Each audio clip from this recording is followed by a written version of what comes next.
નર્મદા જિલ્લા ભાજપના બે દિગ્ગજો વચ્ચે જોરદાર લડાઈ જોવા મળી। ભાજપના સાંસદ અને ભાજપના ધારાસભ્ય વચ્ચે જોરદાર લડાઈ। ભરૂચ ભાજપના સાંસદ અને નાંદોદ ભાજપના ધારાસભ્ય વચ્ચે જોરદાર લડાઈ જોવા મળી। આપના નેતાઓ સાથે સંડોવણીના વસાવાના આરોપ વચ્ચે દર્શનાબેનનો જવાબ। સાંસદ મનસુખ વસાવાના ભ્રષ્ટાચારના આરોપનો દર્શનાબેને જવાબ આપ્યો। મનસુખ વસાવાને ચેતર વસાવા સાથે ઘર જેવા સંબંધ છે તે પ્રકારની વાત દર્શનાબેને કરી છે। દર્શનાબેને વધુમાં કહ્યું કે ચેતર વસાવા સાથે મારે નાહવા નીચોવાના પણ સંબંધ નથી। ભ્રષ્ટાચારનો આરોપ સાબિત નહીં કરે તો માનહાનિનો દાવો કરીશ। કોર્ટમાં જવું પડશે તો કોર્ટમાં પણ જઈશ। મનસુખ વસાવા મને ધારાસભ્ય તરીકે ક્યારેય નથી સ્વીકારતા। ધારાસભ્ય બની ત્યારથી મનસુખ વસાવા આ પ્રકારે આરોપો લગાવી રહ્યા છે। મનસુખ વસાવા બેફામ વાણી વિલાસ કરે છે। નનામાં પત્ર કચરા પેટીમાં નાખું છું, ટિપ્પણી નથી કરતા। મનસુખ વસાવા વિરુદ્ધ પ્રદેશમાં રજૂઆત કરી છે। મનસુખ વસાવાને પ્રશ્ન હોય તો ફોરમમાં વાત કરે। ઘણા સમયથી મૌન હતી, પરંતુ હવે મૌન તોડવું પડ્યું છે। હવે મનસુખ વસાવા બોલશે તો જવાબ આપવો પડશે। આ પ્રકારનો જે નર્મદા જિલ્લાની અંદર એક બધાને મિલીભગતથી એ પ્રકારનો એક ભ્રષ્ટાચાર ચાલે છે, તોડ પાણી થાય છે, એ મારે અટકાવવું છે। મેં તપાસ કરી તો એમાં પણ કંઈક ને કંઈક તથ્ય છે।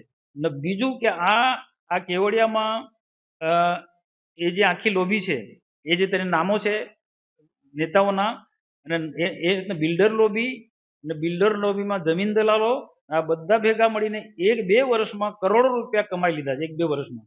અને ગરડેશ્વરની ગભાણાની બાજુમાં કોઈ પ્રાઇવેટ હોટલમાં જવા માટે રસ્તો બનાવવાનો હતો અને કોઈ પુલ બનાવવાનો હતો અને સરકારી જગ્યા હતી, એમાં 1 વર્ષ પહેલા તમને ખબર હતી એ એક નેતાએ આને મીડિયામાં બધીને પ્રસિદ્ધિ કે તપાસ માંગી તેને આમ થયું તેને તેમાં પછી તોડ કરી લીધું। એમાં એ એક આખી ટીમ જ છે, એમાં એક નથી, એમાં બધા લોકો આમાં 1.5 કરોડનો તોડ કર્યો છે। આ વિસ્તારની અંદર કેવડિયા કે ગરડેશ કે ગભાણા વિસ્તારની અંદર આ સરકારી જમીનમાં કોણે દબાણ કર્યું છે, એટલે દબાણ કર્યું છે એ જ લોકો હશે પૈસા આપનારા લોકો।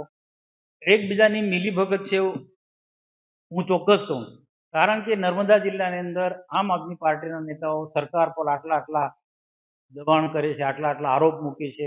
ધરણા કરવાનો મુખ્ય હેતુ એટલો જ હતો કે માન્ય સાંસદ ભરૂચ મનસુખભાઈ વસાવા જે મારા પર ખોટા આરોપો લગાવી રહ્યા છે, ખોટા આક્ષેપો કરી રહ્યા છે, ખોટો વાણી વિલાસ કરી રહ્યા છે, એની અગેન્સ્ટમાં અમે આ ધરણા ધરવાનો કામ કર્યું હતું। એમની પાસે જો કોઈ સાબિતી હોય તો એ સાબિતી અમને આપે, અમને ખરાઈ કરાવડાવે અને ખરાઈ કરીને સાબિતી આપે, પ્રદેશને આપે, સરકારને આપે, અને એ સાબિતી આપ્યા પછી જે સરકાર કે પાર્ટી નિર્ણય કરશે એ નિર્ણયને અમે સ્વીકારવા માટે બંધાયેલા છીએ। મને એવું લાગે છે કે જે ભ્રષ્ટાચારીઓની વાત એ કરતા હતા ને, એ ભ્રષ્ટાચારીઓને ખુલ્લા પાડવામાં અમે લોકો પણ સરકારમાં ઘણી બધી રજૂઆત કરી છે। અને માન્ય સાંસદ શ્રી કહેતા હોય ને તો અમારી સાથે આવે, અમારી સાથે બેસે, અમને પણ સહકાર આપે ભ્રષ્ટાચારીઓને ખુલ્લા પાડવામાં। સરકારમાં જે અમારી રજૂઆતો માન્ય મુખ્યમંત્રી શ્રીને થઈ છે ને, એ વિગતો મંગાવે તો જાણશે કે મારા વિસ્તારમાં જે ભ્રષ્ટાચાર થઈ રહ્યો છે અને એને છાવરવાનો પ્રયત્ન કોણ કરી રહ્યું છે, અમારી રજૂઆતની સામે એ ભ્રષ્ટાચારીઓને કોણ છાવરી રહ્યું છે, એ પણ એમણે જવાબ આપવો જોઈએ। તો કોંગ્રેસના મુખ્ય પ્રવક્તા મનીષ દોશી પણ આપણી સાથે ફોન લાઈનથી જોડાયા છે। મનીષભાઈ, ભાજપના જ બે નેતા, એક સાંસદ તો એક ધારાસભ્ય, કે જેઓ બંને અંદરો અંદર લડી રહ્યા છે, આપની પ્રતિક્રિયા? જે રીતની ભારતીય જનતા પાર્ટીમાં લૂંટના કારોબારમાં અને અહમ સંતોષવા માટે જે ખેંચતાણ ચાલે છે, રસ્સા ખેંચ છે, ટાંટિયા ખેંચ છે, એના કારણે ભરૂચ હોય કે સમગ્ર ગુજરાત હોય એ ભોગ બની રહ્યું છે।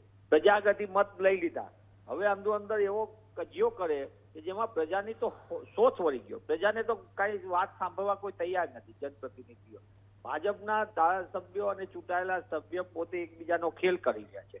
અને જે રીતે આપના માધ્યમથી મેં સાંભળ્યું, ધારાસભ્ય શ્રી કહેતા હતા કે અમે ભ્રષ્ટાચાર થઈ રહ્યો છે એની સામે ફરિયાદો કરી, એ એટલી તો આનંદની વાત છે કે બે રોકટોક પણ જે ભ્રષ્ટાચાર થાય છે એનો ભાજપાના ચૂંટાયેલા ધારાસભ્ય શ્રી કહી રહ્યા છે। બીજી બાજુ વરિષ્ઠ સાંસદ કહી રહ્યા છે કે કરોડો લાખો રૂપિયાના તોડકાંડ થાય છે, એટલે કે ગામથી લઈને ગાંધીનગર અને શહેરથી લઈને સચિવાલય સુધી જે ભ્રષ્ટાચાર છે એ ભારતીય જનતા પાર્ટીના નેતાઓ સ્વીકારે તો હવે ભૂપેન્દ્રભાઈ પટેલ મુખ્યમંત્રી શ્રી મૃદુ અને મક્કમ મુખ્યમંત્રીને રોકે કોણ આ ભ્રષ્ટાચાર રોકવા માટે? કોણ પગલા લેતા અટકાવી રહ્યું છે એમને? એનો જવાબ ગુજરાત અને ગુજરાતીઓ જાણવા માંગે છે. જી મનીષભાઈ, અમારી સાથે વાત કરવા બદલ આપનો આભાર. તો ઘણા સમયથી હું મૌન હતી, પરંતુ હવે મૌન તોડવું પડશે તે પ્રકારની વાત પણ દર્શનાબેને કરી છે. કારણ કે સાંસદ મનસુખ વસાવા કે જેઓએ આડકતરી રીતે નાંદોદના ધારાસભ્ય દર્શનાબેન પર આરોપ લગાવ્યા હતા ભ્રષ્ટાચારને લઈ, અને તેને લઈ હવે દર્શનાબેને પણ પ્રતિક્રિયા આપી છે કે જે પ્રકારે મારા પર આરોપ લગાવવામાં આવી રહ્યા છે તે સદંતર ખોટા છે. ભ્રષ્ટાચારના જે આરોપ છે, જો મનસુખભાઈ તેનો યોગ્ય જવાબ નહીં આપે અથવા તો પુરાવો નહીં આપી શકે તો તેના વિરુદ્ધ માનહાનિનો કેસ કરીશ. એટલું જ નહીં, જ્યારે કોર્ટમાં જવું પડશે તો કોર્ટમાં પણ હું જઈશ. જ્યારે મનસુખ વસાવા કે જેઓએ આરોપ લગાવ્યો ચૈતર વસાવા અને ધારાસભ્યને બંનેને સંબંધ છે, પરંતુ દર્શનાબેને તે તમામ જે આરોપો છે તેને વખોડી કાઢ્યા છે. દર્શનાબેને કહ્યું કે મનસુખ વસાવા અને ચૈતર વસાવાને ઘર જેવા સંબંધ છે. મારે તો ચૈતર વસાવા સાથે નાહવા નીચોવાનો પણ સંબંધ નથી.